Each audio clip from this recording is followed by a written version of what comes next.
All right, everyone, we are now on the third lesson of our fourth unit. This one's called Energy Relationships and the Biosphere. Now, let me be the first to tell you that in this particular lesson, there is quite a bit going on. What does that mean? There's a lot for you to know. So in this video, I'm touching on as many of the key points as I can, trying to explain them. Don't mean to sound like a broken record, but you really, really, really need to read the textbook here as well, because in my experience, it takes maybe a little bit of time to really understand what's happening here. And of course, rewatch the video, read the textbook over and over, because just some of this stuff, it takes a little while to sink in exactly what's going on. And as you'll see here, there's a few different components that are kind of intertwined, and you have to really build the understanding in your mind as to exactly what's going on. So please give this lesson a little bit of extra time and really ensure that you understand what's going on. And of course, that will also come out in, after you watch this video and read the textbook, there will be practice questions. And, I would hope really quickly you'll do the work, you'll check your answers, and then you'll understand, how confident are you with this material. Okay, let's move along. So in this section, we are really talking about energy coming from the sun, going to the earth, and essentially what happens. So we're talking about, let's start off with where the energy is coming from. It's the sun. That's the solar energy.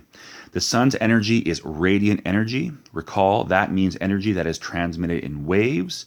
There are a wide variety of waves radiating from the sun. This is basically them broken down, gamma rays, X-rays, ultraviolet, so on and so forth. And then, broken down in this little section right here, that is the visible light section, the part that we can see. And furthermore, that's going to be the colors of the rainbow, Roy G. Biv. That's what we can see. There is energy, there is radiant energy all around us, but we cannot see it with our eyes, but it is still there. So long story short, there is a whole bunch of energy coming towards the earth from the sun, and we call that solar energy. This is kind of just interesting. The speed of light, it travels at 3.00 times 10 to the 8 meters per second. That is going to be more important if you are to continue on in physics 20 and physics 30. But the speed of light, that is really, really fast. Think of that. In every second, that's a lot of meters that you're going. So the sun's energy is traveling really, really fast. Okay, insolation and the angle of inclination. So we have two things here. Insolation, that is a new term for you. You must know it. Angle of inclination, that is new. You must know it. So let's break this down now. Not all regions of the earth receive the same amount of the sun's energy. Insolation is the amount of solar energy received by a region of the earth's surface. So there you go. It's not the same everywhere. If you look at this graph, red means more, the darker the red means more, and kind of into, what is that? Orange, then kind of more of a yellow or a green, that means less. So insolation is not equal on the surface of the earth. It does vary.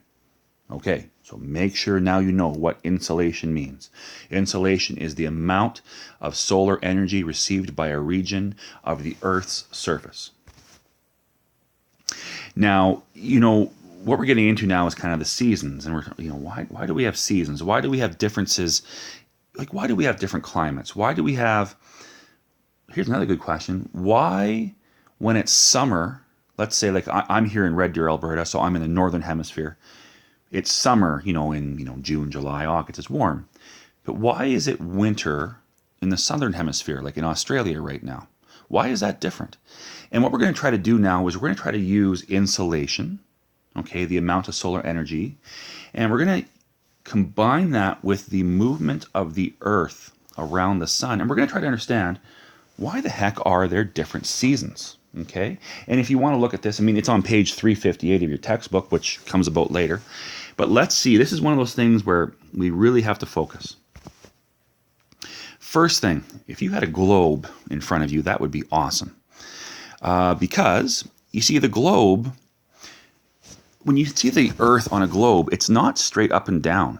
It's actually on an angle like this. The Earth so you see, I'm no artist at all, but the Earth rotates around an axis like this, around and around and around and around, okay?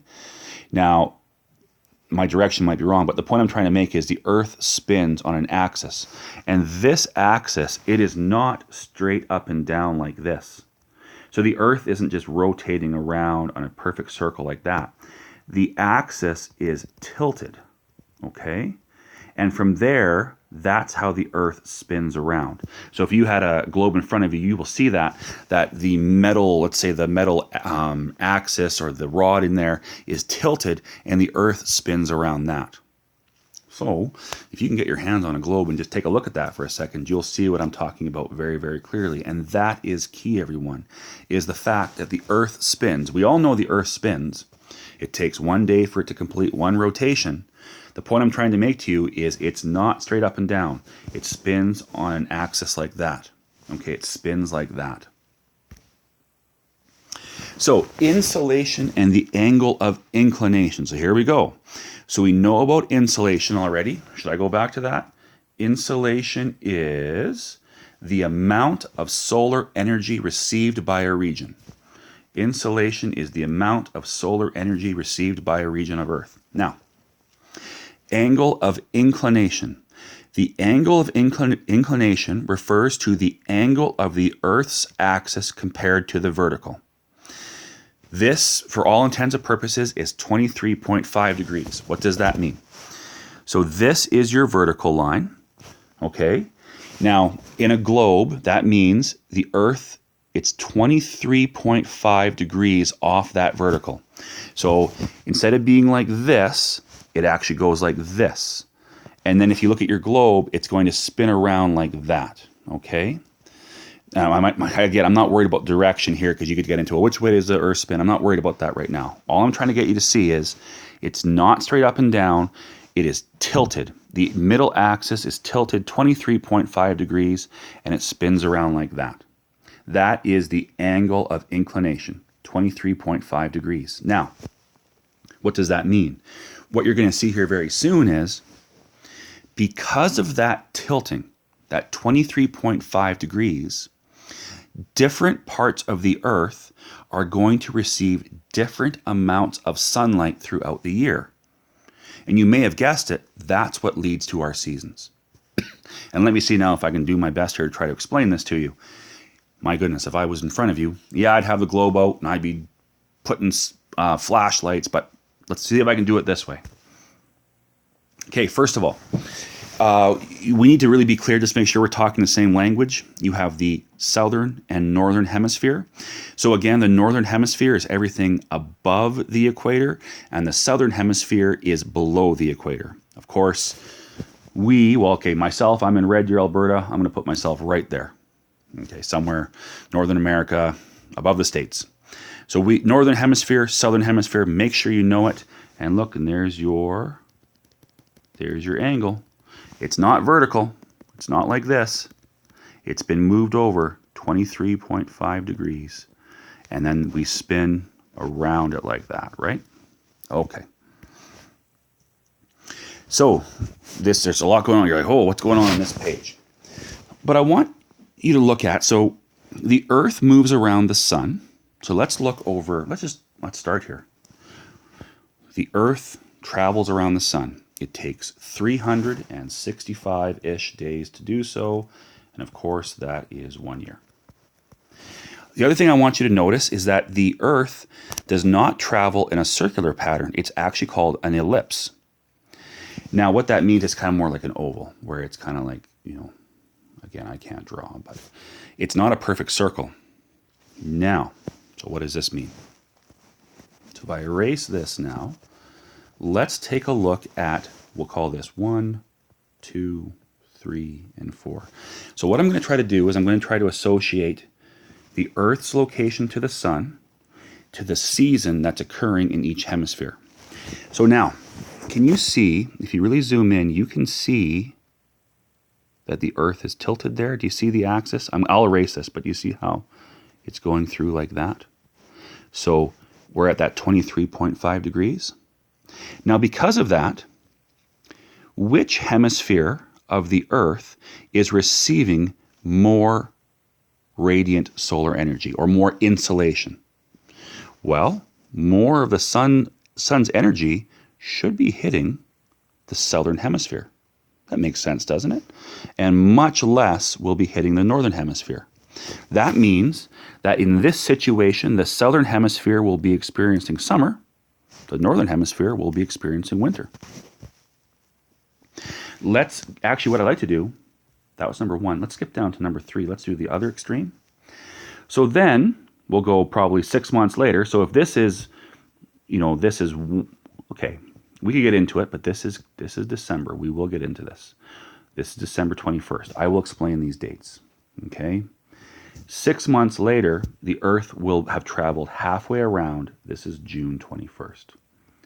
So that is 6 months later, half of the Earth's traveling around the sun.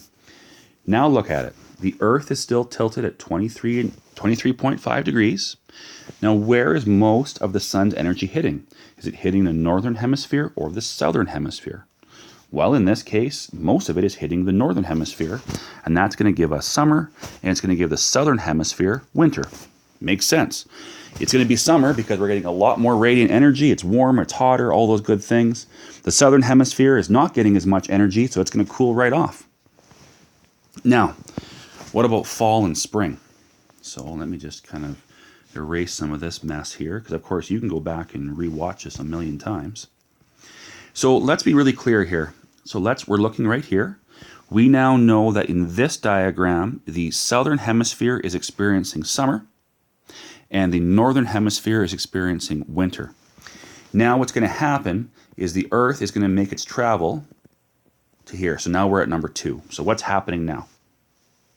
Well, due to that angle of inclination, the Earth is, the way the energy is hitting the Earth is changing just a little bit. You see, the southern hemisphere is not in such direct, let's say, line of sight of the sun. So the southern hemisphere is it's not getting as much solar energy.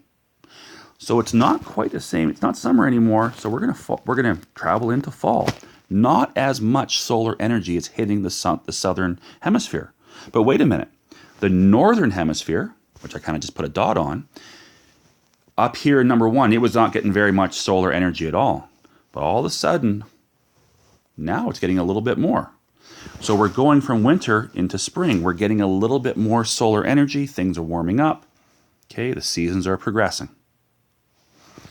Then, let's now look at number 3. So again, now the Earth traveled more around. Now we're here. We talked about that. The northern hemisphere is experiencing summer.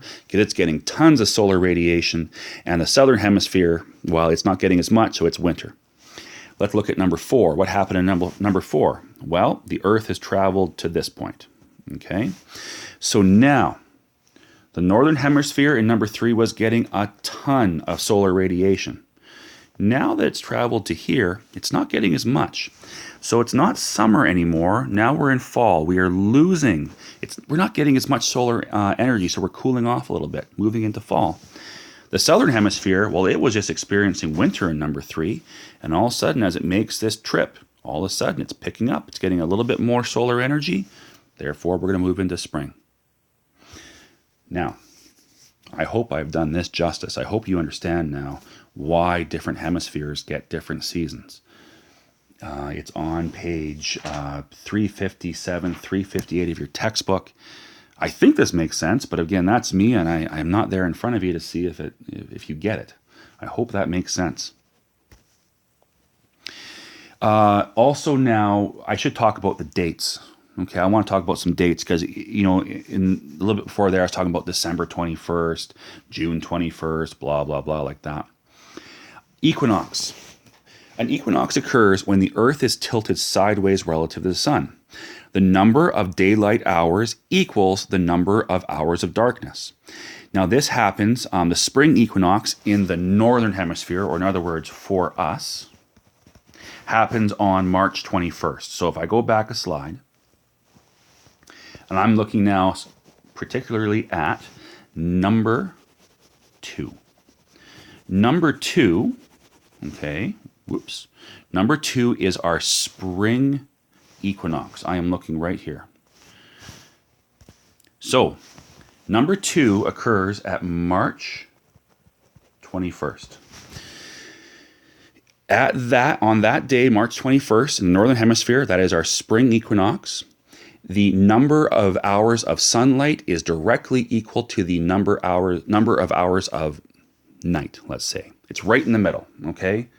So that means we're making for us, if you want to think of the Northern Hemisphere, we're going from winter, and of course we're traveling into summer, but that's kind of the halfway point.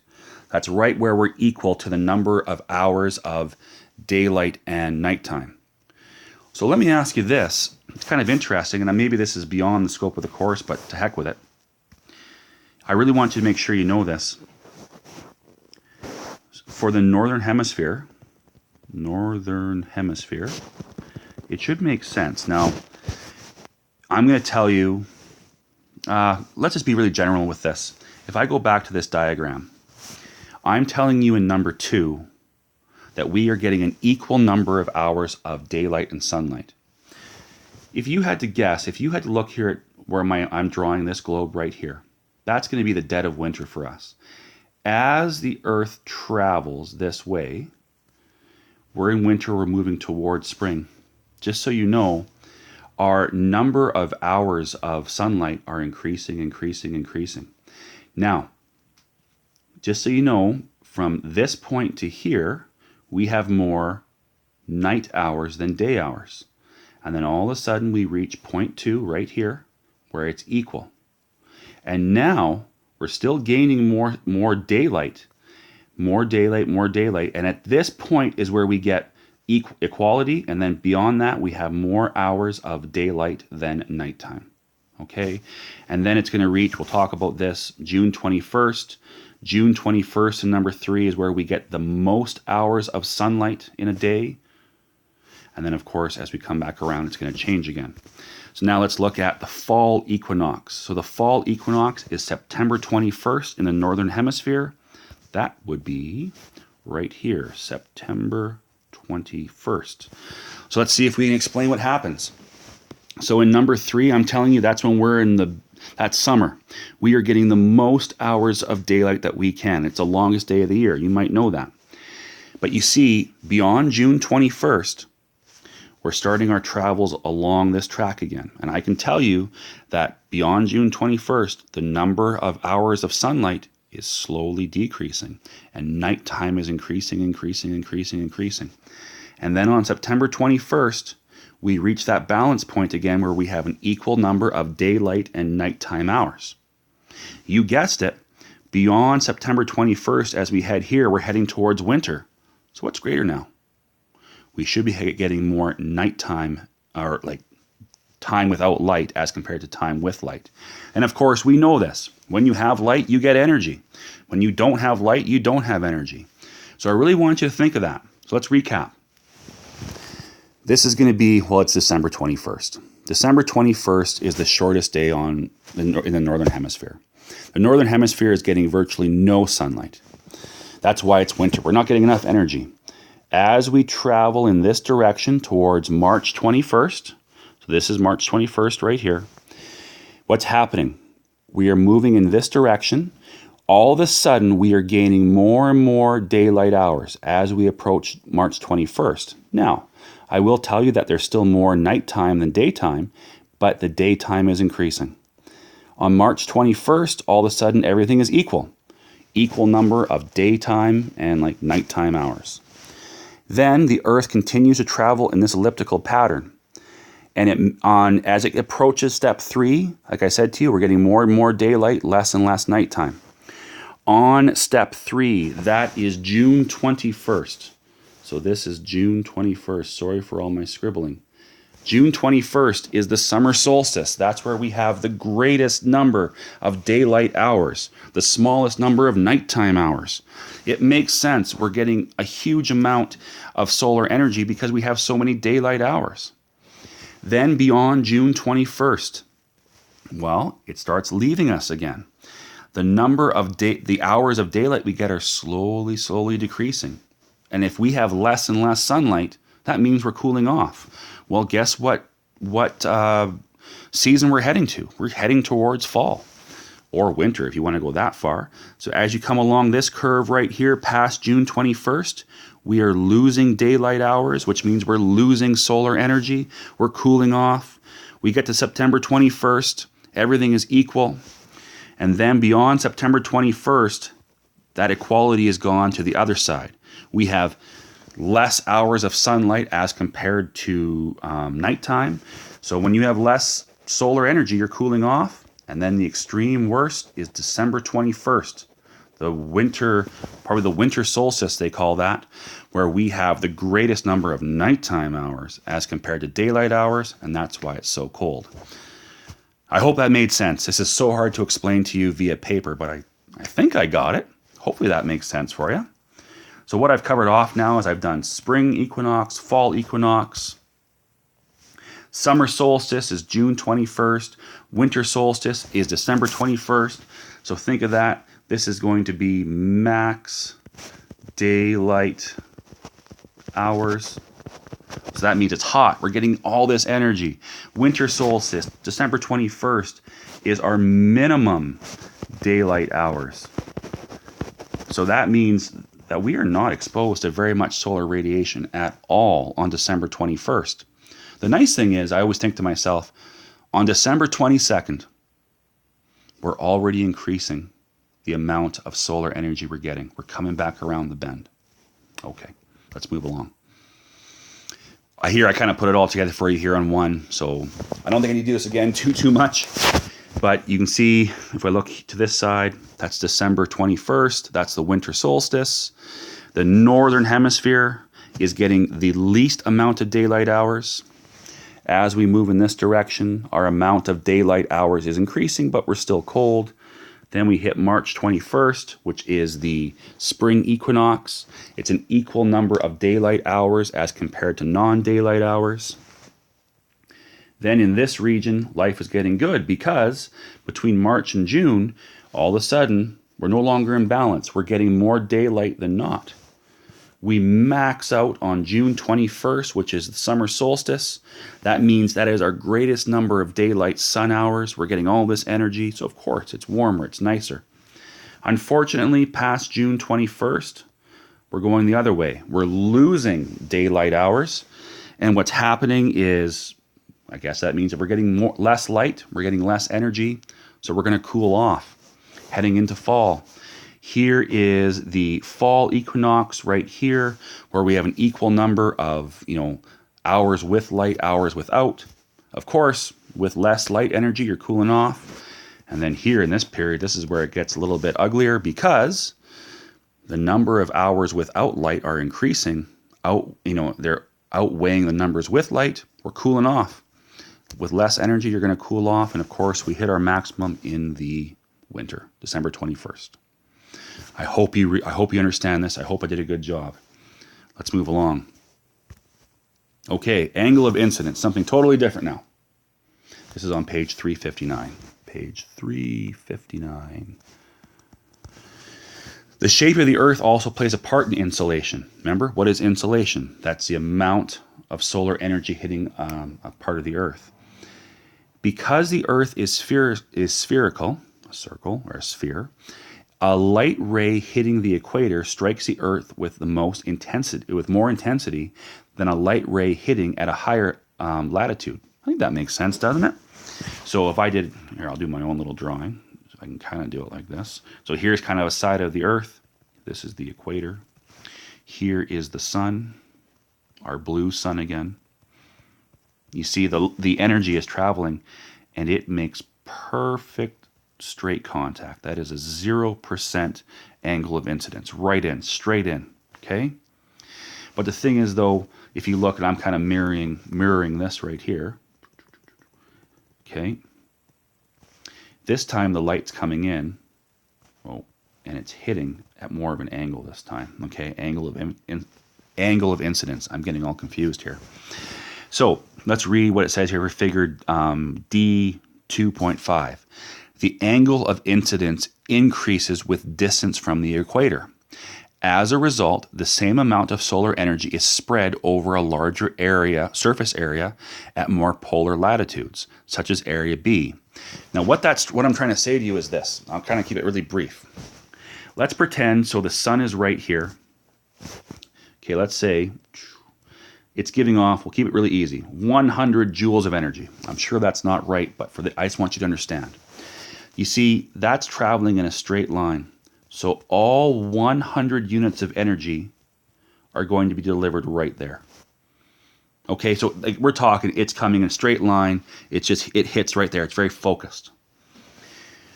When your angle of incidence increases, now what I'm trying to say to you is, so we're towards the poles, okay, or the upper parts of I guess I could go upper, or I could have gone lower like this.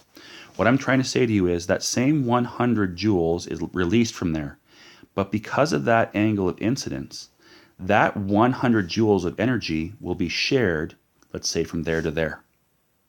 Now that means that 100 joules of energy is being spread out over a much greater area. Well, you guessed it. That means we're taking that 100 and we're dividing it by all over this area right here. That means that area has to share 100 joules of energy. It's going to get much less. Does that make sense?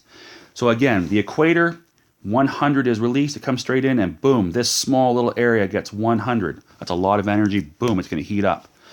Towards the northern or southern pole, that 100 joules is released. Oops, sorry. It comes in, and because of that angle of incidence, it's being spread out over a greater area. That means this entire area has to share 100 joules, which means each point in that area is going to get less energy. Okay, so that means less solar energy, less heat. So this is probably just a recap. The angle of incidence is the angle between the incoming sun ray and a line perpendicular. I think I did a better job explaining it back then, but you can see, look right here again. There's the sun, comes right in. All that energy is deposited, give or take, right there. But because it's going this way up towards the poles, that energy has to be divided by this area. That means, remember, 100 joules from here. That 100 joules has to be spread around this entire area. Much less solar energy for that area. Whereas, look right at the equator. Boom, 100 in, and it gets deposited right there. Much more energy for a smaller area.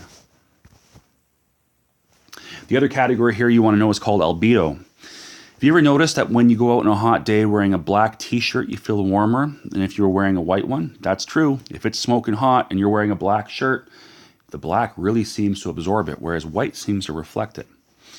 Conversely, if you go snowboarding, notice how the sun reflects very brightly off white snow? That is true.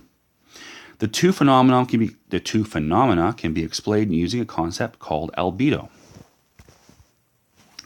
The albedo of a surface is the percent of solar radiation that it reflects. A white, shiny surface has a high albedo. A dark surface has a low albedo.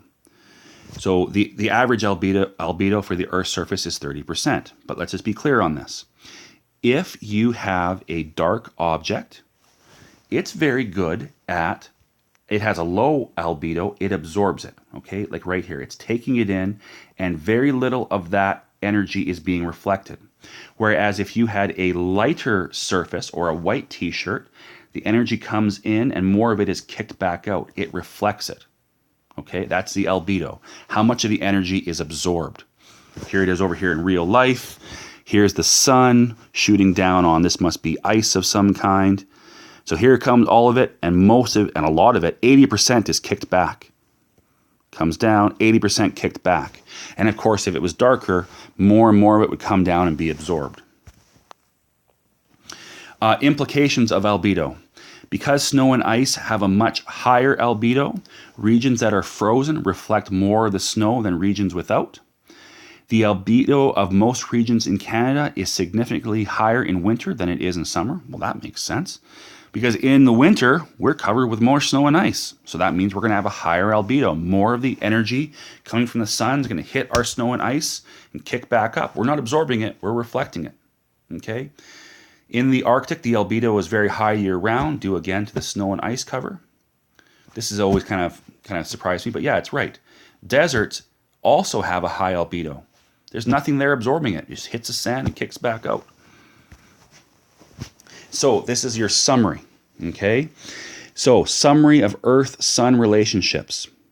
I will let you read this because I think I've gone on now long enough. So please, please, all I'm going to say is very important. Make sure you know what I've spent the last 30 minutes talking about. I'm sorry, everyone. If we were in a traditional classroom, I'd spend a long time teaching you this. Moving on.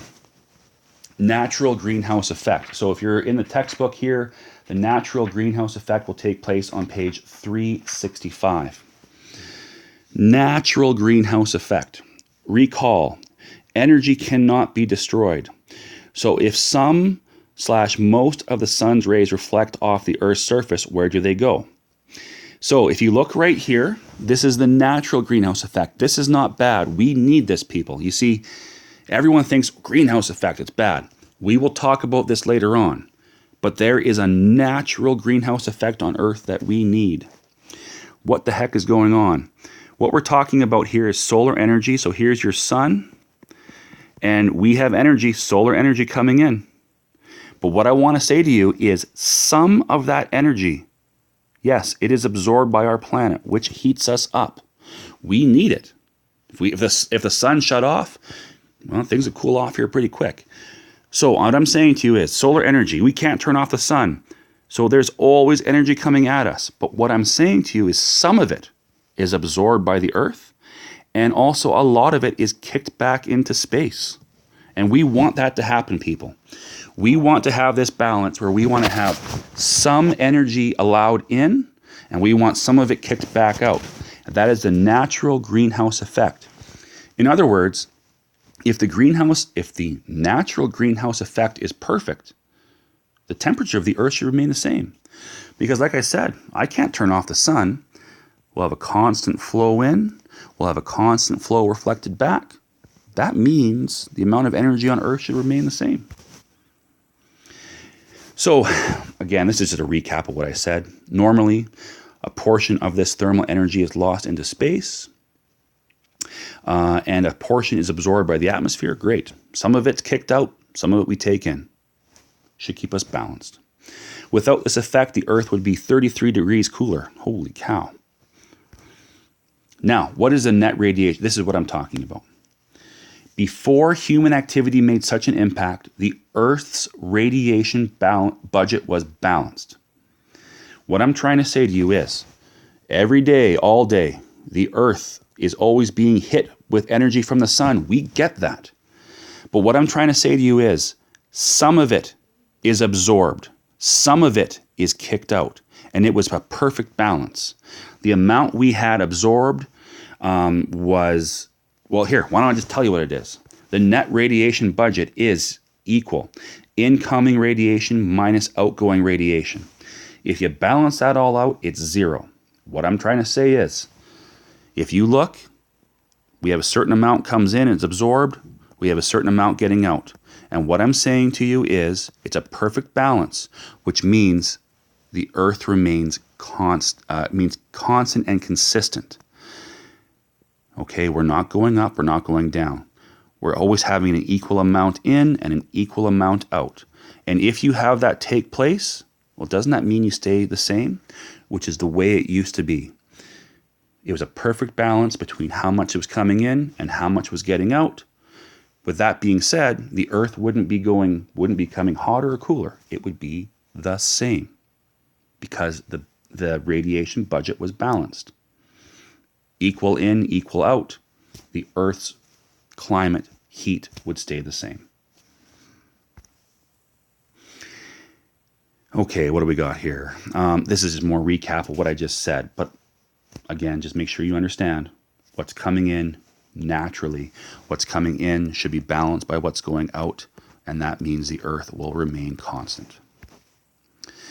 And then what we'll come to later on in this course, I don't want to get into it too much right now, but humans, we have messed up this radiation budget, because what's happening is, if you look at the natural greenhouse effect, what we have coming in is equal to what's going out. So the Earth remains constant. Due to what humans are doing, and we'll discuss this later, you see the same amount is coming in, but the amount going out is reduced. So what's happening now is the budget is no longer balanced. So let's say, I'm looking here, let's say every day 100 units of energy come in. Now maybe 20 units get out. Well, what does that mean? If 100 came in every day and 20 get out every day, that means the Earth gains 80 joules of energy every day. It'll happen again tomorrow, and the next day, and the next day, and the next day, which means you're heating up. Whereas in the natural greenhouse effect, if you had 100 joules in, 100 joules got out, which means that's a perfect balance. The Earth doesn't heat up. Hope that makes sense to you. The net radiation budget's really important. Okay, everyone, this is a long video with a lot to understand. I hope you've rewatched it, cut it up into sections. Again, there's a lot of content here. Please be careful, and please make sure you understand it.